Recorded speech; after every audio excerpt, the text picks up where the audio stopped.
हाय दोस्तों, this is प्रतीक। आज हम बात करेंगे ब्लॉकचेन के बारे में कि ब्लॉकचेन क्या होता है। फिर हम बात करेंगे कि जो नए नए ब्लॉक्स जुड़ के एक पूरी ब्लॉकचेन बनती है उस ब्लॉक्स के बारे में बात करेंगे। फिर हम बात करेंगे कि इज ब्लॉकचेन सिक्योर, क्या ब्लॉकचेन सिक्योर है इस बारे में। फिर उसके बाद हम बात करेंगे माइनर्स क्या होते हैं, ब्लॉकचेन में जो माइनर्स होते हैं उनके बारे में बात करेंगे। फिर हम बात करेंगे फ्यूचर ऑफ ब्लॉकचेन, ब्लॉकचेन का फ्यूचर क्या है। तो ये सारी चीजों के बारे में आज हम डिस्कस करेंगे। तो अगर हम बात करें पहले के समय या फिर अभी भी जो छोटे मोटे दुकानदार होते हैं, तो वो जब भी उनके पास जाते हैं तो वो देखते हैं कि वो पेपर पेन से कुछ ना कुछ लिखते रहते हैं, या फिर वो लिखते रहते हैं कि कितना उनके पास सामान बचा है, कितना खत्म हो गया, या फिर कोई अगर किसी को उन्होंने सामान दिया उस बारे में भी वो लिखते रहते हैं। तो ये जो लिखने की चीजों को होती है इसको हम कहते हैं लेजर, या फिर हम इसको बही खाता भी कहते हैं। तो पहले ऐसे होता था। फिर उसके बाद आप चले जाइए बड़े बड़े मॉल्स में चले जाओ, या आप बहुत सारे दुकानदार भी जो बड़े बड़े दुकानदार हैं वो क्या करते हैं, उसको सिस्टम में स्टोर करते हैं। या फिर आप बैंक्स पे चले जाओ तो जितने भी ट्रांजेक्शन, जो कोई पैसा वहां दे रहा है, कोई ले रहा है,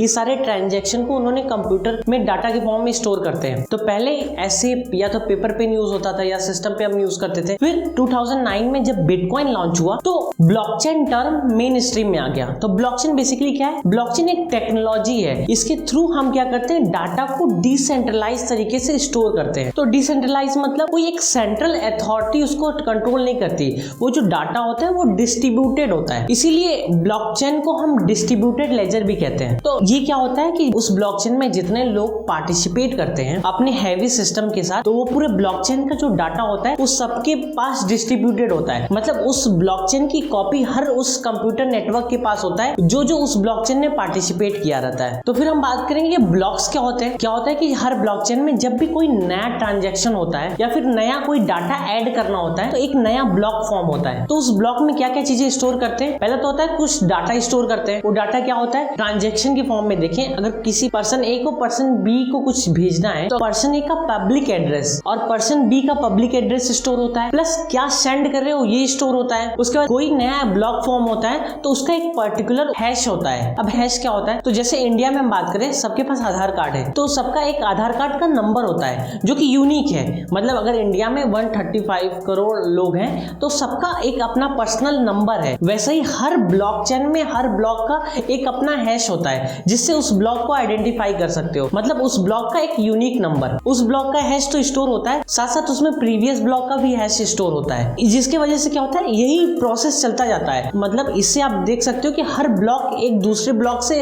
लिंक रहता है, इसीलिए ब्लॉकचेन सिक्योर भी होते हैं। नेक्स्ट पॉइंट हम बात करेंगे क्या ब्लॉकचेन सिक्योर होते हैं। तो ब्लॉकचेन सिक्योर होते हैं क्यों, क्योंकि ब्लॉकचेन डिसेंट्रलाइज है। मतलब डाटा किसी एक के पास स्टोर नहीं है कि डाटा किसी एक के पास स्टोर है उसमें आप चेंजेस कर सकते हो, किसी एक सिस्टम में स्टोर है आप उसको हैक करके वहां से डाटा लीक कर सकते हो। तो ये सारी चीजें नहीं है, एक सिस्टम के पास डाटा स्टोर नहीं है, डाटा सबके पास स्टोर है। क्योंकि अगर हम बड़े बड़े ब्लॉकचेन की बात करें तो उसमें मिलियंस ऑफ कंप्यूटर नेटवर्क लगे होते हैं जिन्हें हम नोड्स कहते हैं। उसमें क्या होता है, हर में उस पूरे ब्लॉकचेन की एक एक कॉपी होती है। तो आप किसी एक सिस्टम से हैक करोगे, किसी दो सिस्टम से हैक करोगे, आप पूरे मिलियंस ऑफ सिस्टम को एक साथ कैसे हैक कर सकते हो। तो ऐसा पॉसिबल नहीं है, इसीलिए ब्लॉकचेन ज्यादा सिक्योर होते हैं। और जितना बड़ा ब्लॉकचेन उतना ज्यादा सिक्योरिटी बढ़ जाती है, क्योंकि उतने ज्यादा कंप्यूटर नेटवर्क उसमें ऐड हो जाते हैं तो उसकी सिक्योरिटी लेवल और हाई हो जाती है। अगर हम बात करें कि क्या हमारी प्राइवेसी भी मेंटेन होती है अगर हम ब्लॉकचेन में डाटा को स्टोर करते हैं, तो हाँ होती है। क्योंकि जब भी मैंने ट्रांजेक्शन की बात की तो कभी भी अगर आप कोई भी ब्लॉक में आपका इंफॉर्मेशन अगर स्टोर हो रहा है, ए और बी का जो स्टोर हो रहा था, तो वो कभी भी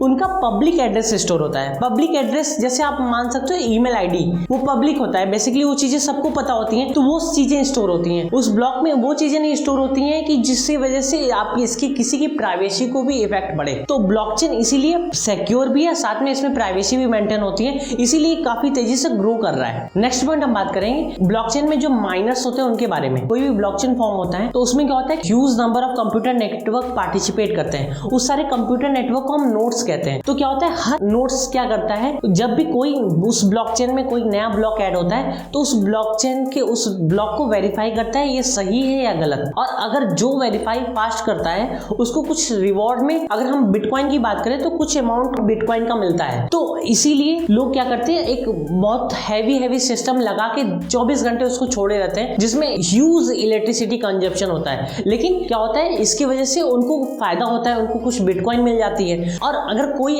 फॉल्स चेक करता है तो उसकी वॉलेट से कुछ ना कुछ अमाउंट का जो भी उसके पास क्रिप्टो करेंसी है वो कट होता है। तो ये रिवॉर्ड और पनिशमेंट का गेम चलता रहता है और इसमें सारे माइनर्स काम करते रहते हैं और वो ह्यूज प्रॉफिट इसमें में कमाते हैं। नेक्स्ट पॉइंट हम बात करेंगे फ्यूचर ऑफ ब्लॉकचेन। ब्लॉकचेन एक बहुत इमर्जिंग टेक्नोलॉजी है। जैसे 1990 में इंटरनेट था, वैसे ही आज ब्लॉकचेन इमर्जिंग है, लेकिन 20 साल में जितना इंटरनेट ग्रो किया, लोग कह रहे हैं उतना ही बड़ा आगे चल के 20 ईयर में ब्लॉकचेन बन सकता है। अगर हम बात करें इस टाइम ब्लॉकचेन लगभग 176 बिलियन डॉलर की मार्केट है और ऐसा एस्टिमेट किया गया है कि 2030 तक ये लगभग 3.1 ट्रिलियन डॉलर का हो जाएगा और जितने भी 2030 तक कस्टमर होंगे उसका 30% ग्लोबल कस्टमर बेस जो होगा वो ब्लॉकचेन का यूज करेंगे। तो ब्लॉकचेन बहुत ज्यादा बूमिंग फील्ड है क्योंकि ये टेक्नोलॉजी है, बहुत यूनिक है। इसमें बहुत सारी चीजें, जैसे इंटरनेट आया तो इंटरनेट में क्या हमें हर चीज मिला, हमें कम्युनिकेशन करने के लिए हेल्प मिला, हम किसी चीज को सर्च कर सकते हैं, हम इंटरेक्शन हमारा बढ़ा, ये सारी चीजें हुई।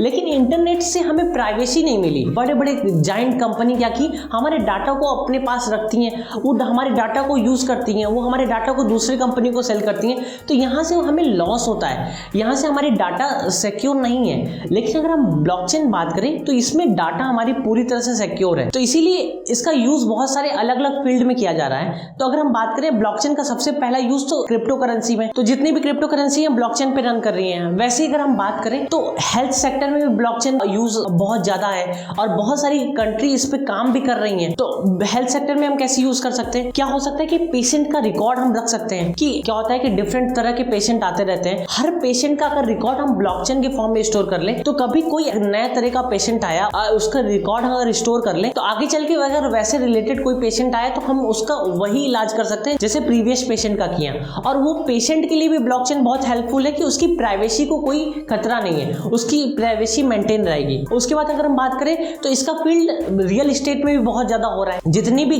जमीन है सबको ब्लॉकचेन पे लाया जा रहा है, बहुत सारी कंट्री कर रही है क्योंकि इसमें फायदा है। क्योंकि अगर हम बात करें कोई एक जमीन है आज आपके पास है, लेकिन आज से 100 साल पहले किसके पास थी, आज से 100 साल बाद किसके पास होगी, तो अगर इसका आपको ट्रेस भी करना है ना कि आज से पहले किसके पास थी, इससे पहले किसके पास थी, तो सब चीज को ब्लॉकचेन पे लाना होगा। इससे हम ट्रेस कर सकते हैं क्योंकि हर ट्रांजैक्शन का रिकॉर्ड ब्लॉकचेन में होता है, तो इसको ट्रेस करना भी काफी इजी हो जाएगा। वैसे ही अगर हम बात करें बहुत सारी कंट्री अपनी जमीनों को कर रही है, वैसे ही अगर इंडिया में बात करें आंध्र प्रदेश भी ये काम किया है। वहां की जितनी भी जमीन है वो कर रहा है उसको डिजिटल ला रहा है ताकि हर जमीन का डिजिटली रिकॉर्ड हो सके कि जमीन 100 साल पहले किसकी थी, 50 साल पहले किसकी थी, आज किसकी है। वैसे ही अगर हम बात करें तो फिनांस सेक्टर में भी ब्लॉकचेन का बहुत ज्यादा यूज हो रहा है। अगर फिनांस सेक्टर में बात करें तो जितनी भी बैंकें हैं वो लगातार ये फिगर आउट कर रही हैं कि कैसे वो अपने आप को अपडेट करें ब्लॉकचेन का यूज करके, क्योंकि उनको ये बात पता है कि अगर वो अपने आप को अपडेट नहीं की तो जितनी भी क्रिप्टो करेंसी हैं जो कि ब्लॉकचेन पे वर्क करती हैं वो इनको खत्म कर देंगी। तो सारी जितनी भी बैंक्स हैं वो सारा लगातार इस चीज को कोशिश कर रही हैं कि कैसे वो ब्लॉकचेन का यूज करके अपने सिस्टम को और अच्छा करें। तो ऐसे बहुत सारे डिफरेंट फील्ड हैं जहां ब्लॉकचेन का यूज हो रहा है और कहा जा रहा है कि जैसे इंटरनेट 1990 में था वैसे ही आज ब्लॉकचेन है, लेकिन आज के समय जैसा इंटरनेट है वैसे आज से 20-30 साल बाद ब्लॉकचेन होगा। तो ब्लॉकचेन टेक्नोलॉजी बहुत ही ग्रोइंग फील्ड है। लेकिन अगर आपको क्रिप्टो करेंसी के बारे में और जानना है तो आप राइट वाली वीडियो देख सकते हो।